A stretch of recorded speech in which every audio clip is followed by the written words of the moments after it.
I think that the task force represents an opportunity to show Oklahomans once again how safe and secure our elections are.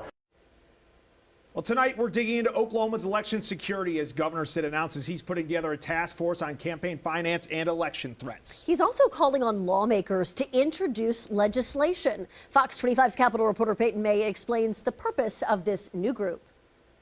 The notion that there's just widespread fraud or widespread problems that's being hidden from the public is a bunch of bunk. Paul Zierix devotes his career to making sure your vote counts correctly. As Oklahoma's chief election official, there is not any individual in this entire state who is more committed to secure elections and to election integrity than me. The accuracy of Oklahoma's election system has been proven by multiple audits of multiple different races. Because they typically come out right on the money or really, really close. And the reason is those voting devices are exceptionally accurate. Zierix and a group of other governor, House Speaker, and Senate President Pro Tem appointees, along with a few county election board members, are requested to be on the new task force. The task force represents an opportunity to show Oklahomans once again how safe and secure our elections are. The governor's executive order lists a few areas to investigate: identifying what makes Oklahoma a nation leader in election security, looking for campaign finance loopholes or government interference in state elections,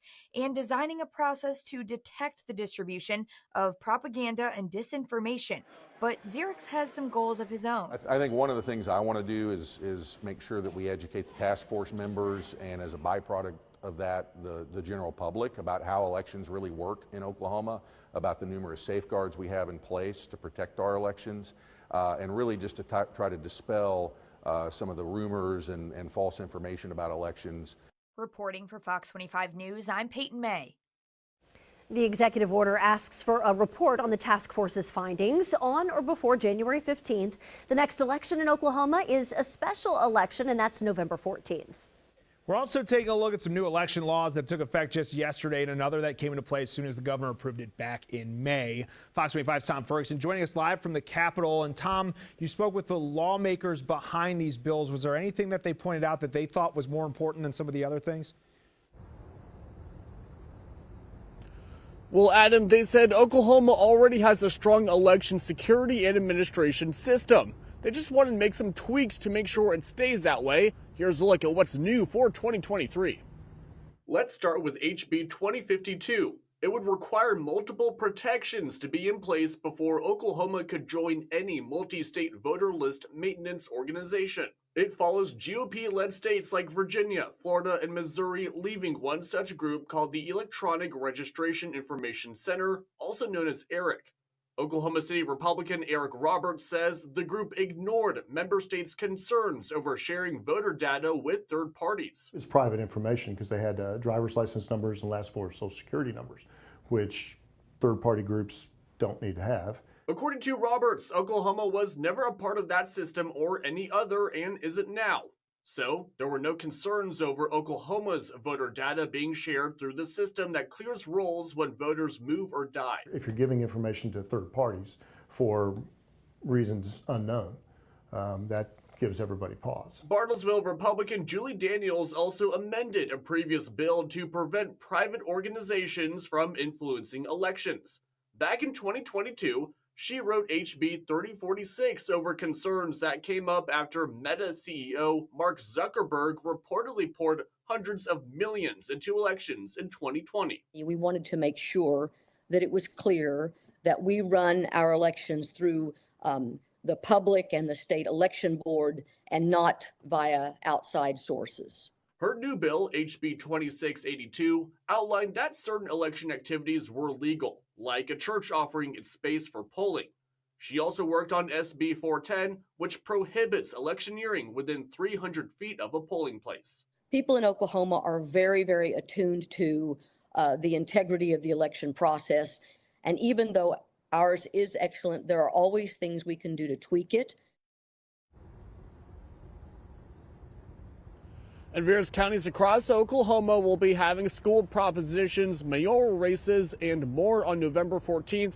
You'll be able to see if your area has any elections coming up on OKCFox.com. Live at the Capitol, Tom Ferguson, Fox 25 News. All right, Tom, thank you. The governor has previously raised concerns about dark money groups and their influence on Oklahoma elections. Dark money groups do not have to report their donors. Last year, multiple attack ads were released targeting Stitt for his school choice plan. Others focused on the mass commutation, the Swadley scandal, and misspent pandemic relief funds for education. Here's a look at one of those ads, which accused him of being soft on crime. While Kevin Stitt takes a bow, his performance leaves Oklahoma with more violent crime than California and New York. In his State of the State address earlier this year, Stitt called for stronger transparency laws, saying a democracy is doomed when special interests can spread lies and leverage blank checks to buy elections. Stitt isn't the only one who's raised concerns about outside influences. In 2020, the chair of the Oklahoma Democratic Party called for an investigation into a group accused of sending out misleading mailers. Now, those mailers targeted Democrats in contested legislative races. We can't allow this lack of decency into our election process. We have to maintain the integrity of our election process for everyone. And this level of disinformation and misinformation is in my point of view, it's voter suppression. According to the Oklahoman, Alicia Andrews requested the district attorneys in both Oklahoma and Tulsa counties investigate the group involved for failing to register with the state before spending more than $1,000 on electioneering efforts, which is a violation of campaign finance laws. The state election board has been taking steps to ensure voter confidence. It conducted its first election audit last year to help prove the process is transparent and that everyone's vote was counted and counted correctly. The state election board reported that every vote counted in the audit matched the exact results of the 2022 primaries across 33 counties. A bipartisan board counted each individual vote for either one or two races. That built-in bipartisan nature, which is required by law, it is a major security feature because it provides that bipartisan oversight that can help give people confidence that our elections are being conducted freely and fairly. Our audits aren't designed to change the outcomes of elections or to change certified results. It can just give that reassurance to everyone that that election went off without a hitch. In case of a vote being miscounted, the state election board says most of the time it's because of a human error, which could mean the voter didn't properly fill in the box or used a mark that couldn't be properly read. The election board also conducted post-election tabulation audits for multiple elections held earlier this year. The results of the audits are available to the public on the state election board's website. In 2019, a congresswoman proposed a bill that would require paper ballots. Now, while it may seem like a technological step backwards, the proposal's affinity for paper wasn't a quirk. Paper ballots are generally considered safer than electronic ballots. Election security experts from Harvard and Stanford have recommended phasing out paperless voting. They stated with no method to verify votes in the case of software or hardware failure, paperless voting machines pose a large vulnerability. However, that bill didn't get enough votes to become law. Oklahoma implemented a statewide voting system using paper ballots in the early 1990s. According to the state election board, the ballots were hand-marked by voters and counted by precinct-based optical scan tabulators. In 2012, the election board purchased the eScan AT voting device, which was then used in all 77 counties.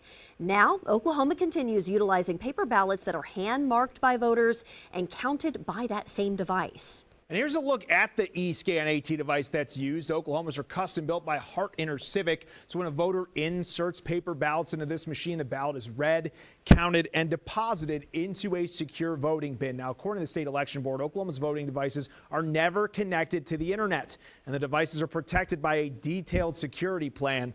The state election board also employs its own in-house technicians who conduct routine and annual maintenance of our voting devices, reducing the need for voting devices to be shipped to the manufacturer for repairs covered by the manufacturer's warranty. Now, Texas, Kentucky, and Idaho also use this device. And that was your big story breakdown tonight. You can find more about the governor's new task force and election security on OKCFox.com. And if you missed any part of the big story breakdown, you'll find it all on our YouTube channel. Scan the QR code on your screen or search OKC Fox.